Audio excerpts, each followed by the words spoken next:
Buenas noches, mis hermanos. Dios los bendiga a cada uno de ustedes. Es para mí nuevamente un placer en este sábado poder compartir la palabra de Dios, pero como es de costumbre no quiero iniciar sin antes pedirle al Señor dirección para este momento. Padre que estás en el cielo, bendito seas por tu amor, por tu misericordia y porque te fijaste en nosotros, aun siendo tan débiles, para poder entender estos misterios de tu tan hermosa palabra. Permíteme, pues, en esta noche, a través de tu Espíritu Santo, ser solo un instrumento tuyo para poder llevar el mensaje que tú quieres llevar a tu pueblo. Bendice mi lengua, bendice mis labios y toma de mi conocimiento para que pueda ser usado como instrumento. Te pido esto en el maravilloso nombre de Jesús, tu único Hijo. Amén. Bueno, mis hermanos, he titulado el mensaje de hoy La permisividad de Dios en los tiempos del fin. Y quiero iniciar rápidamente este pequeño tiempo leyendo el capítulo 5 de Apocalipsis, versos del 1 al 5. La palabra de Dios dice lo siguiente: Y vi en la mano del que estaba sentado en el trono un libro escrito, por dentro y por fuera, sellado con 7 sellos, y vi a un ángel fuerte que pregonaba a gran voz: ¿Quién es digno de abrir el libro y desatar sus sellos? Y ninguno, ni en el cielo, ni en la tierra, ni debajo de la tierra, podía abrir el libro, ni aun mirarlo. Y lloraba yo mucho porque no se había hallado a ninguno digno de abrir el libro, ni de leerlo, ni de mirarlo. Y uno de los ancianos me dijo: No llores, he aquí que el león de la tribu de Judá, la raíz de David, ha venido para abrir el libro y desatar sus 7 sellos. No tenemos todo el tiempo, lastimosamente, para seguir con los versículos. Simplemente quiero tomar este extracto, pero tampoco quiero dejar pasar algunas directrices para ponerlos en contexto, para que usted entienda mejor cómo es que Juan llega a este punto de su visión apocalíptica. Es necesario leer el capítulo 4 que antecede a este capítulo 5, y como recomendación mía les pido que puedan leer desde el capítulo 1, 2, 3 y 4 para que vean cómo todo el desenlace se va armando. El punto es el siguiente: aquella persona o ser que está sentado en el trono es, a través de las visiones que está teniendo Juan, Dios. Y Dios tiene en su mano, según la Escritura, un libro escrito. Quiero poner un poco de énfasis en esta palabra libro. La palabra libro fue traducida del griego biblión, que no solo simboliza libro, sino también carta o pergamino o rollo. Quiero hacer esta aclaración ya que fácilmente podemos confundir como que Dios tiene en su mano un libro, y para hoy en día nosotros, en este mundo en el que vivimos, un libro tiene una cierta definición y una cierta imagen y figura, ¿no? Es un pequeño conjunto de hojas gruesito, ¿no? Encuadernado, generalmente de tipo rectangular, pero lo que Dios tiene en la visión no es un libro de ese tipo de características. Lo que tiene Dios en la visión de Juan es un rollo o pergamino. Y este rollo pergamino está sellado, es decir, está protegido por 7 sellos. La cantidad 7 en muchas partes de la Escritura simbolizan el sello personal de Dios. Por ejemplo, Dios hizo a este mundo o hizo la creación en 7 días, de acuerdo al relato del Génesis. O 7 son los espíritus de Dios que circulan en la tierra, de acuerdo a lo que está escrito en el libro de Isaías. Así que este sello o estos 7 sellos simbolizan la marca protectora de autoría de Dios sobre este rollo. Pero la pregunta es: ¿qué es este rollo? ¿Qué simboliza? Y rápidamente, para aprovechar el tiempo al máximo, quiero llevarlos a la definición bíblica de lo que es este rollo, pues existe un pasaje, existe otro pasaje, pero solo quiero concentrarme hoy por el tiempo en un solo pasaje.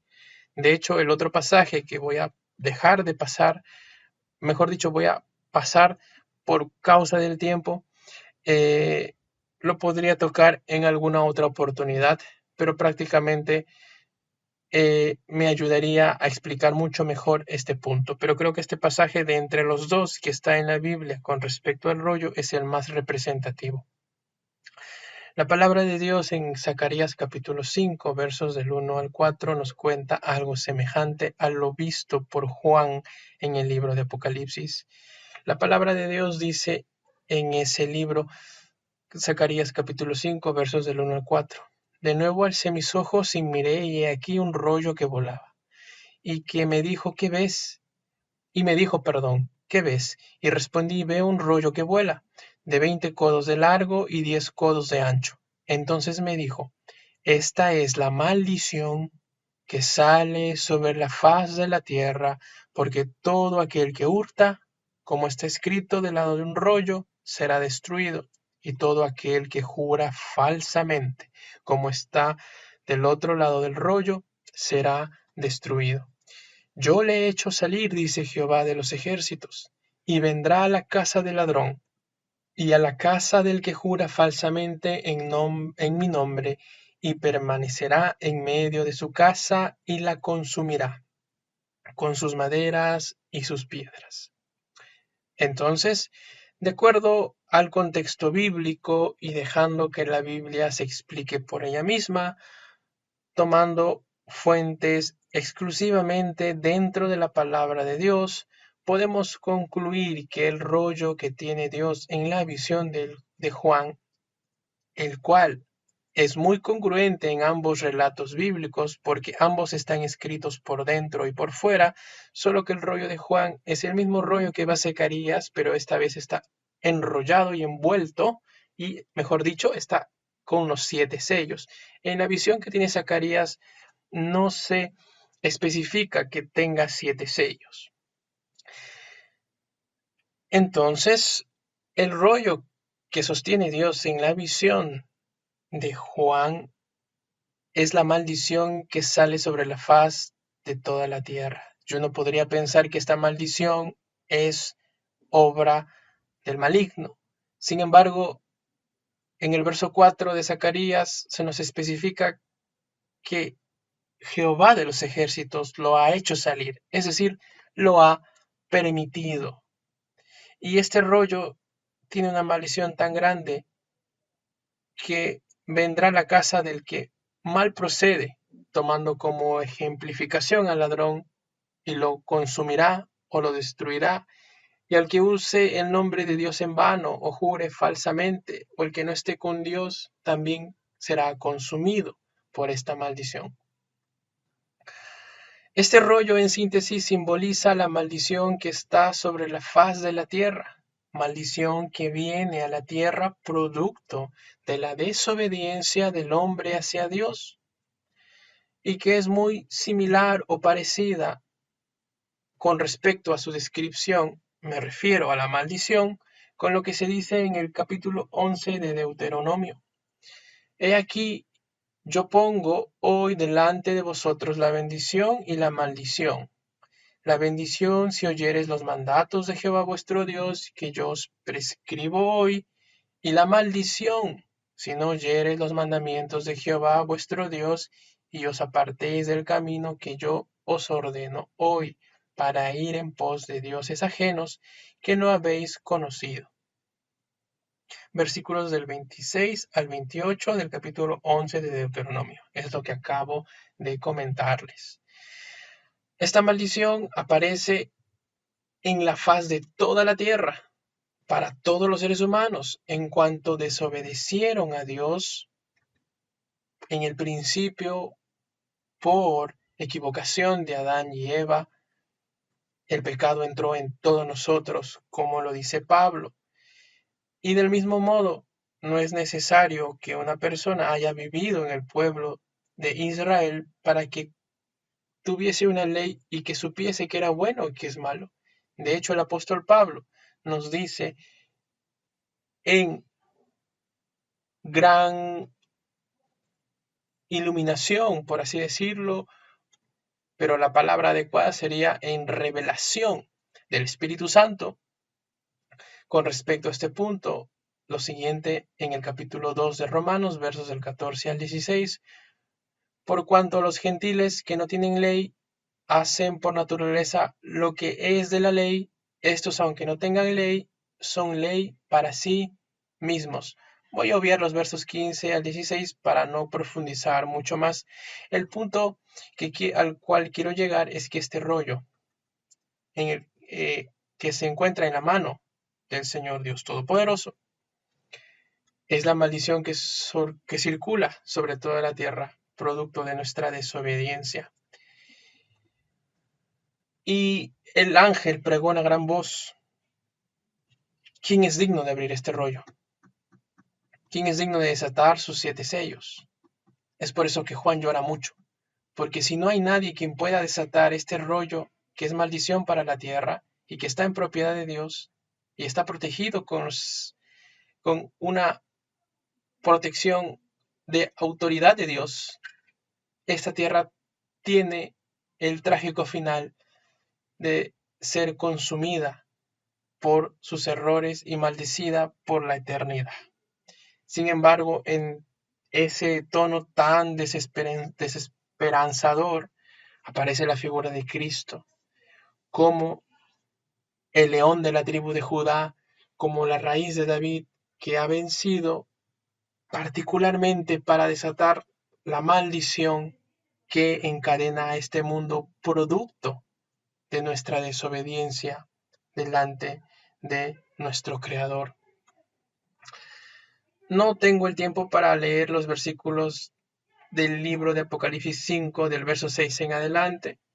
No es el propósito de mi mensaje el día de hoy. Simplemente quería tomarme este pequeño tiempo para explicar el contexto del versículo que he tomado. Rápidamente, ahora lo quiero llevar adelantándome versículos al capítulo 6 de Apocalipsis.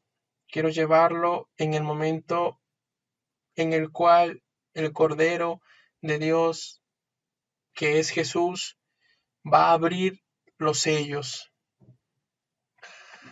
El capítulo 6 de Apocalipsis, versículo del 1 al versículo 8, dice lo siguiente: vi cuando el Cordero abrió uno de los sellos, y oí a uno de los 4 seres vivientes decir como con voz de trueno: ven y mira.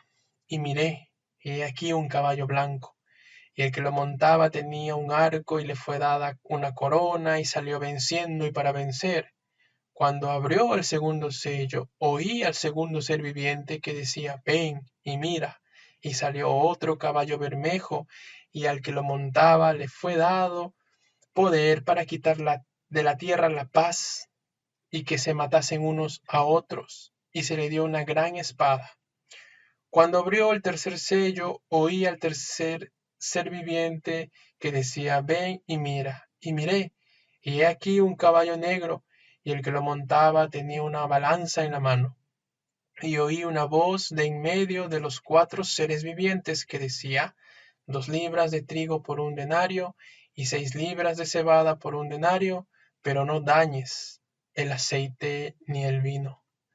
Cuando abrió el cuarto sello, oí la voz del cuarto ser viviente que decía: ven y mira.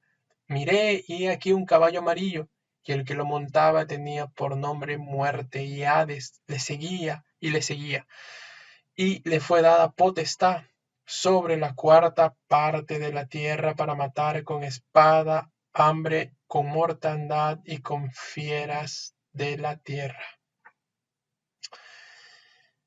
Estos 4 caballos, mis queridos hermanos, son visiones que está teniendo Juan cuando el Cordero de Dios, que es Jesús, ha tomado este rollo para redimir a la humanidad de su maldición y comienza a romper uno por uno, Y cada uno de estos sellos comienza a mostrar en visión a Juan un caballo de diferente color.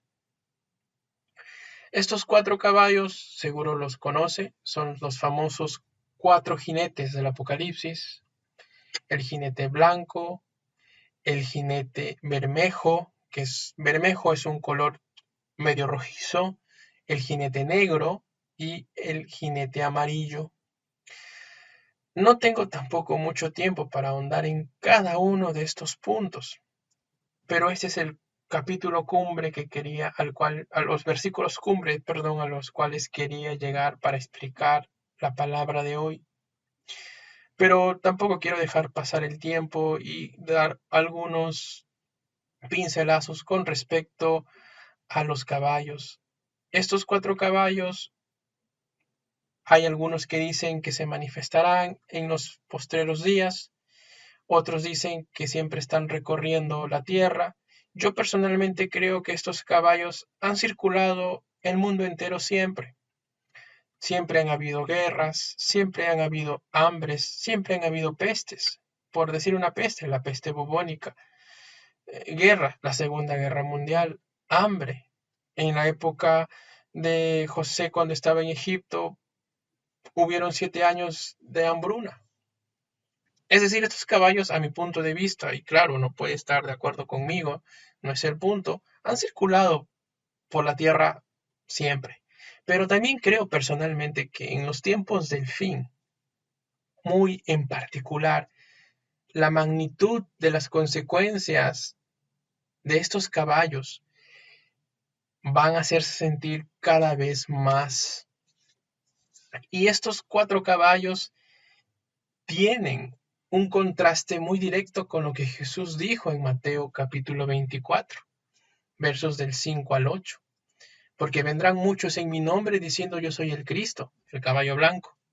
Simboliza básicamente al anticristo y sus anticristos que circularán la tierra hasta el tiempo del fin, antes de que Jesús retorne a este lugar, como lo describen las cartas de Pablo y muchas otras profecías. Y dice que engañarán a muchos. Y también después de esto dice, oirás de guerras y de rumores de guerras.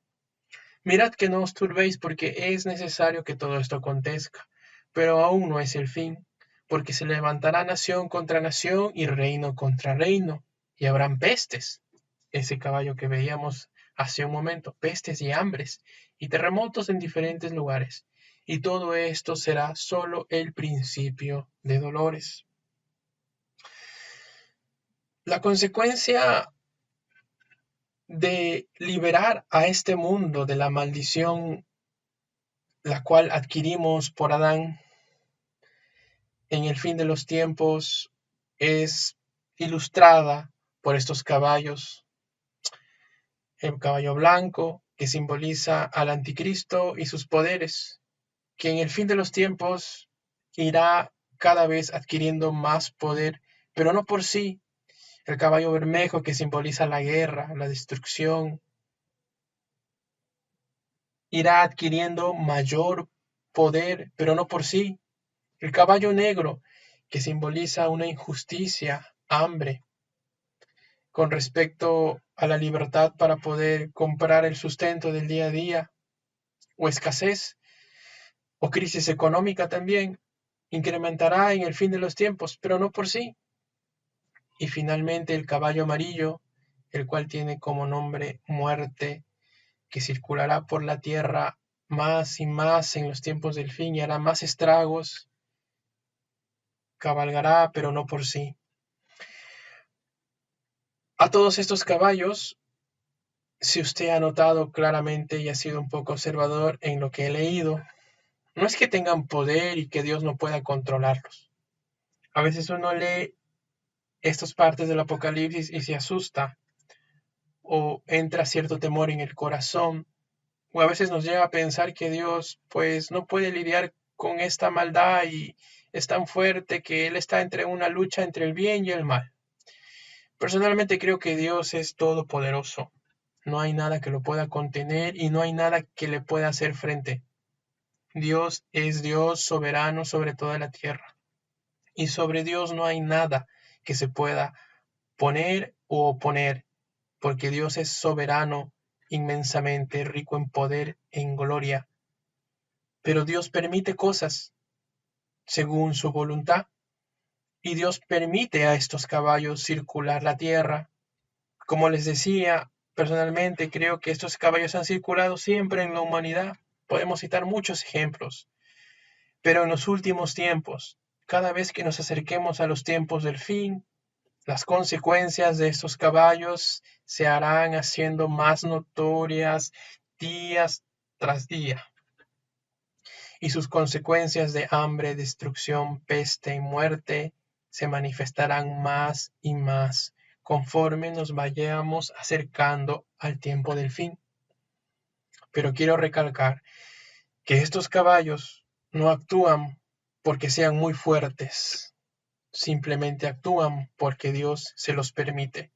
Y déjeme resaltar algunos puntos. Al caballo blanco, por ejemplo, que simboliza al anticristo. Este caballo blanco no simboliza a Jesús. Este caballo, lo vuelvo a repetir, no simboliza a Jesús. Este caballo blanco simboliza al anticristo.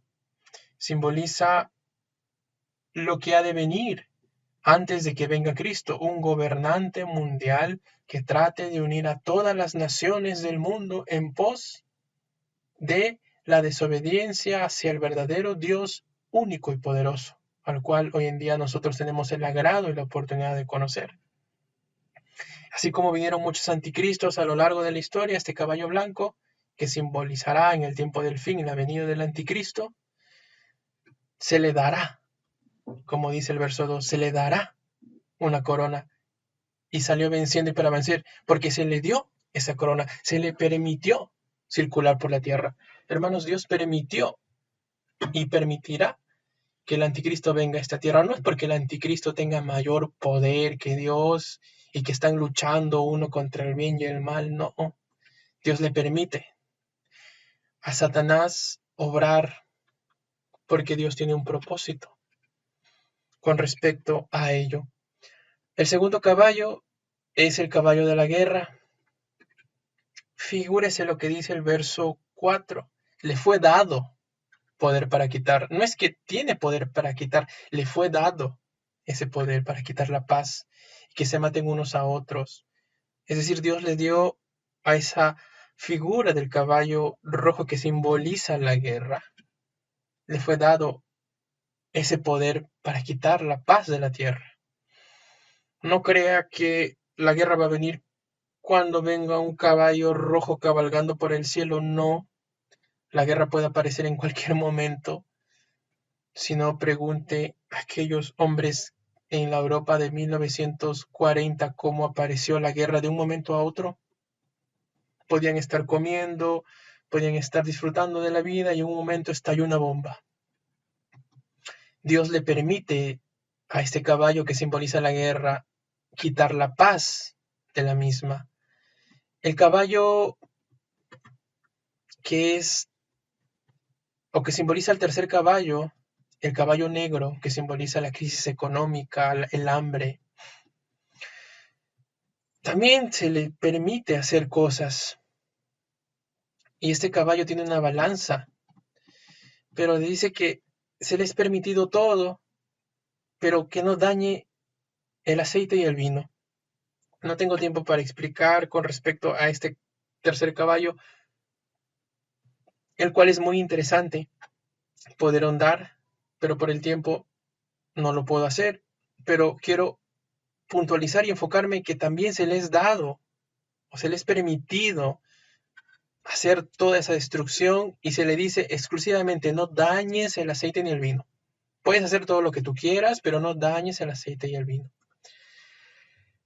El cuarto caballo, el caballo amarillo que simboliza la muerte, se le dio la potestad, dice el versículo 8, se le dio la potestad de quitar a la cuarta parte de los que habitan en la tierra, muertos por espada, con hambre o por mortandad e inclusive por fieras que hay en la tierra. En síntesis, estos caballos que van a agudizar sus consecuencias producto de la ruptura de cada uno de los sellos que tiene el rollo que engloba la maldición que está sobre este mundo, que necesitan ser abiertos, porque si no son abiertos, pues no salimos de esta maldición, porque es parte del plan de Dios hacerlo.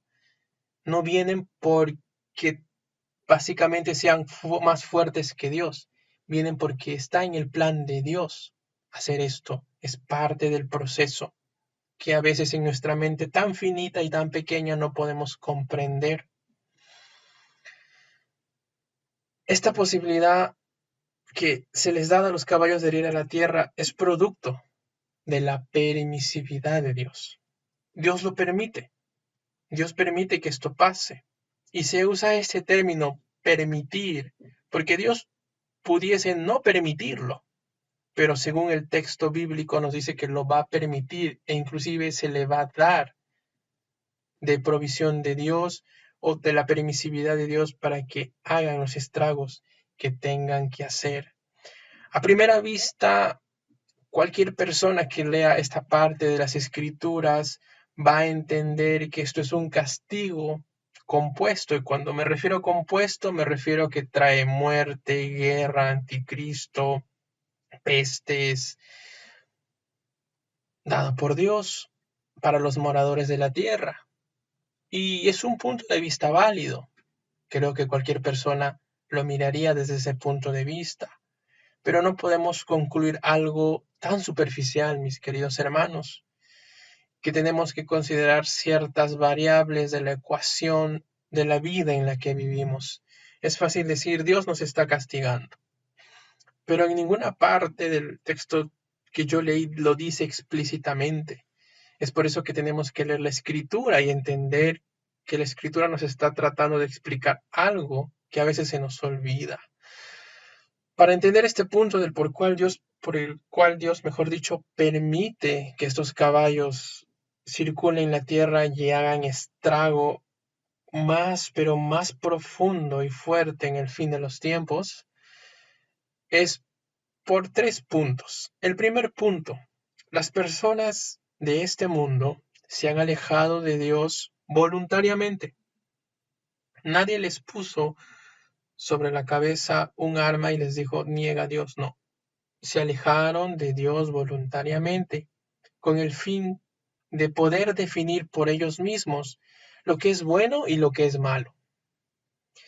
Y al definir qué es bueno y qué es malo por ellos mismos, una vida basada en el error, que no es nada más que el pecado, comienza a aparecer, y ese camino de pecado los lleva a la muerte o separación completa de Dios. En otro tiempo, nosotros, que hoy en día nos congregamos, tuvimos, mis queridos hermanos, la definición del bien y el mal conforme a nuestro propio entender. Decíamos, esto es bueno, esto es malo. Y si me causa beneficio, es bueno. Y si me causa dolor, entonces es malo. Pero cuando llegamos a los pies de Cristo, todo eso cambia. No necesariamente lo que te causa dolor es malo y no todo lo que te causa beneficio es bueno. Nosotros estamos ya mirando otras cosas, pero tenemos que entender que las personas del mundo se han alejado y en un tiempo nosotros nos alejamos de Dios voluntariamente para definir lo que es bueno y lo que es malo, y eso nos llevó a una vida de pecado, y esta vida de pecado nos iba a conducir a la muerte. Segundo punto, Dios tiene la voluntad suya, Dios tiene voluntad propia, que está sujeta a sus propias características divinas. A veces a las personas no les gusta entender que Dios tiene su propia voluntad. Y a veces la forma de entender esto es cuando usted quiere comer algo, nadie en ocasiones le obliga a comer algo. O cuando usted quiere ducharse o quiere descansar, usted descansa porque quiere descansar. Imagínese que haya una persona detrás de usted que a cada momento le dijese qué hacer y cómo hacerlo, le parecería a usted irritante. ¿Por qué? Porque nosotros somos imagen y semejanza de Dios y tenemos hasta cierto punto nuestra propia libertad para elegir. Entonces, ¿por qué a veces pensamos que Dios no tiene su propia voluntad, sujeta a sus propias características divinas, como son la omnipresencia, la omnisciencia, la justicia, la perfección, el poder, la soberanía, por nombrar algunas? Dios tiene su propia voluntad y no podemos pretender hacer que Dios actúe en beneficio mío porque yo quiero.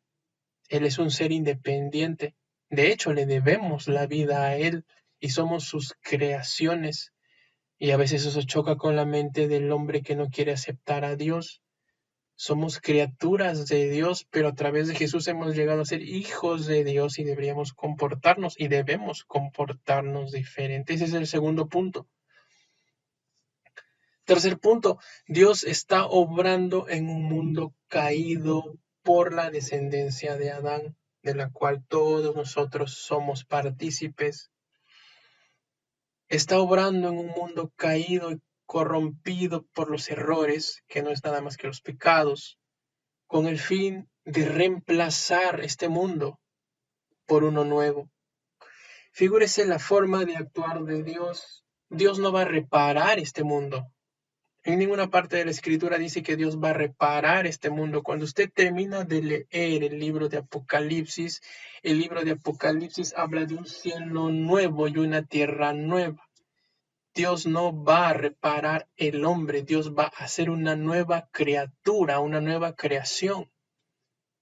Lo que está mal logrado bajo el punto de vista de Dios se bota, se desecha y se necesitan cosas nuevas para repararlas, para básicamente reemplazar las cosas viejas. No puede echar usted vino en un odre viejo porque se va a reventar. Tiene que echarlo en un odre nuevo. El plan de Dios para salvar este mundo es hacer un cielo nuevo y una tierra nueva. No va a venir a reparar las cosas, va a venir a hacerlo todo de nuevo. Por eso dice la Escritura que si nosotros no nacemos de nuevo, no podemos heredar el reino de Dios. Nuestra sangre, nuestra carne, nuestra forma de pensar no puede heredar el reino de Dios. Tenemos que nacer de nuevo y es por eso que estamos aquí, procurando día tras día, diligentemente, esforzarnos para nacer de nuevo. Estos tres puntos, mis queridos hermanos, invalida el primer punto que les decía con respecto a la interpretación de los 4 caballos. Dios nos está castigando. No. Dios simplemente está permitiendo que el mundo se castigue a Él mismo por su libre elección. Lo vuelvo a repetir. Dios está permitiendo que el mundo se castigue a Él mismo por su libre elección. Quizás a alguno de nosotros se nos pregunte o se nos haga la pregunta, ¿pero por qué Dios permite esto? Y la verdad no hay mayor respuesta que las mismas palabras de Jesús que dicen en Mateo 24, verso 6. Mateo 24, verso 6. ¿Por qué es necesario que todo esto acontezca? El mismo Jesús dice, ¿saben por qué está pasando todo esto? No les voy a dar mayor explicación, pero les voy a decir por qué es necesario. Algún día lo entenderemos más a cabalidad. A veces queremos entenderlo todo, pero no puede meter usted a un Dios todopoderoso en su mente tan pequeña, ni yo, ni nadie. Dios es todopoderoso. Dios no puede caber en nuestra pequeña mente tan reducida de cómo Él actúa, cómo Él obra. Pero es fácil juzgarle y decirle, no, es que tú no lo estás haciendo bien. Debería hacerse así. Su creación tratando de dar órdenes al Creador, lo cual no es siquiera posible. Otra de las posibles respuestas al por qué Dios actúa y le da permisidad a estos caballos es porque de Él es todo. Él es soberano, mis queridos hermanos. Dice Job capítulo 41, verso 11, todo es. ¿Quién me ha dado a mí primero para que yo restituya. Es decir, Dios está hablándole a Job y le está diciendo, ¿quién me ha dado a mí primero todo esto para que yo restituya? Y Job le dice a Dios, todo lo que hay debajo del cielo es mío, nos guste o no, le agrade a usted o no le agrade, todo le pertenece a Dios. Aún su propia vida y todas las cosas que hoy tiene le pertenece a Dios, no le pertenece a usted, le pertenece a Dios, el cual hizo los cielos y la tierra y el mar y todo lo que en ellos hay, el que guarda la verdad para siempre. Salmo 146, verso 6. A Dios le pertenece todo este mundo y Él sabe la forma correcta por la cual tiene que obrar en los tiempos del fin.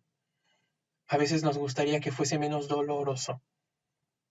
Principalmente o personalmente creo que a mí me gustaría que fuese menos doloroso, pero tengo que aceptar lo que Dios dice en su palabra. Es así porque yo sé lo que es correcto. Confía en mí y yo confío. En otras palabras, la permisividad de Dios está sujeta a su soberanía, a la autoridad que Él tiene sobre todas las cosas que existen, y su soberanía existe en paralelo a la libertad del hombre y no la viola o no la suprime. El hombre podrá seguir haciendo sus cosas, pero la voluntad de Dios se tendrá que cumplir.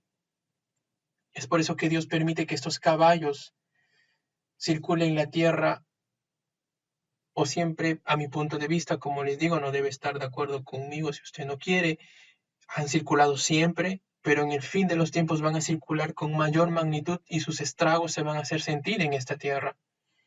¿Por qué?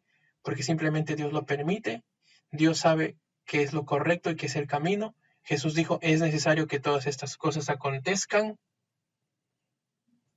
y sobre todo el Señor Dios Todopoderoso tiene voluntad propia que está sujeta no a carne, sino a sus características divinas, y Dios está lidiando con un mundo caído para poder salvarlo, y su estrategia para poder salvar este mundo es reemplazarlo por un cielo nuevo y una tierra nueva, como dice Apocalipsis, como dice el mismo Evangelio. Nuevas criaturas son en Cristo Jesús. No dice son criaturas parchadas. Nos califica a nosotros de nuevas criaturas. No podemos ser criaturas parchadas. Tenemos que ser nuevas criaturas en Cristo Jesús. De lo contrario, no podemos heredar el reino de Dios si no nacemos de nuevo. La estrategia de Dios para este mundo es hacer uno nuevo, no reemplazar el existente. Es duro y es fuerte ver que Dios lo ha visto desde ese punto de vista, pero Él sabe lo que es correcto. Hasta cierto punto eso me causa a mí cierta libertad de responsabilidad, porque a veces las personas quieren ser jueces de todas las cosas que pasan, quieren controlar la vida de sus semejantes, y aun si pudieran controlar a Dios sería lo más adecuado. Personalmente, para mí eso es mucho estrés. No, no quiero controlar la vida de nadie y mucho menos ponerme a decirle a Dios cómo hacer las cosas. Es por eso que la palabra de Dios nos garantiza la paz y la tranquilidad de que todo Él lo está haciendo para bien. Las personas que quieren controlar la vida de los demás y las decisiones de los demás tienden a controlar las decisiones de Dios porque les parece que Dios está haciendo algo mal y que no debería ser así, porque ellos lo harían mejor. En otras palabras, están siendo los jueces de su vida y de Dios. Y si ustedes son los jueces de su vida y de Dios, pues tendrán que juzgar ustedes. Y déjenme decirle que no hay nadie que pueda juzgar las cosas como Dios las ha de juzgar. No obstante, descansar en el Señor significa que todas estas cosas tienen que pasar, que yo no tengo el control para prevenirlas, pero al contrario tengo que estar preparado. Si yo concluiría el mensaje en este momento, quizás lo dejaría sin esperanza, de decirme que en el fin de los tiempos las cosas van a empeorar. Pero déjeme ahora darle un poco de esperanza con respecto a este mensaje. En primer lugar, déjeme decirle, deje de ser el juez de su vida y deje de ser el juez de la vida de los demás.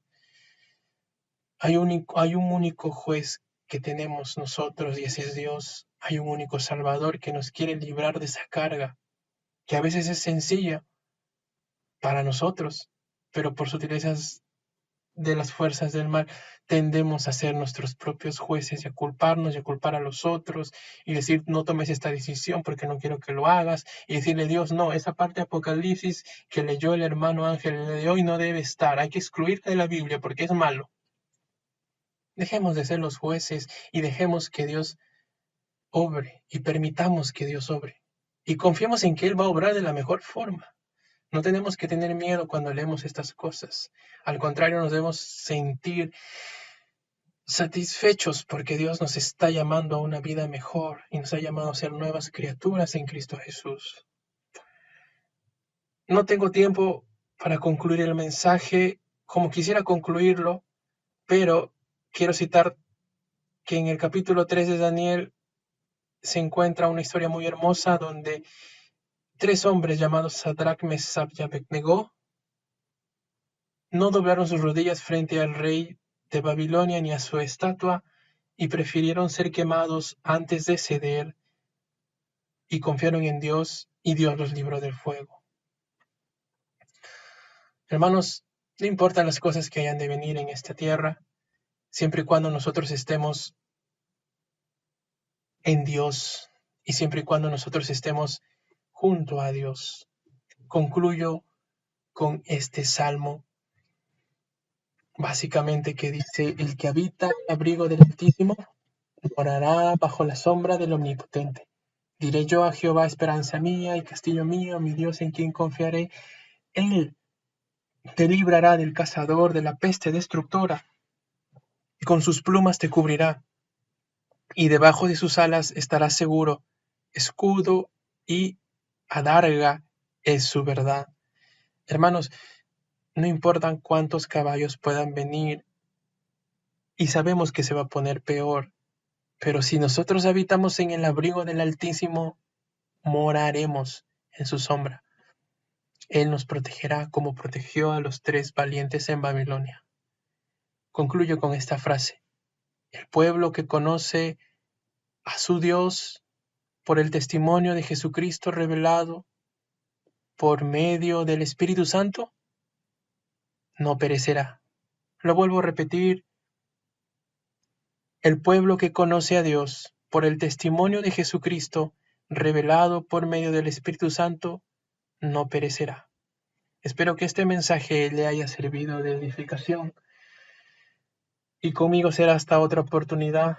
Gloria al Padre, al Hijo y al Espíritu Santo. Amén.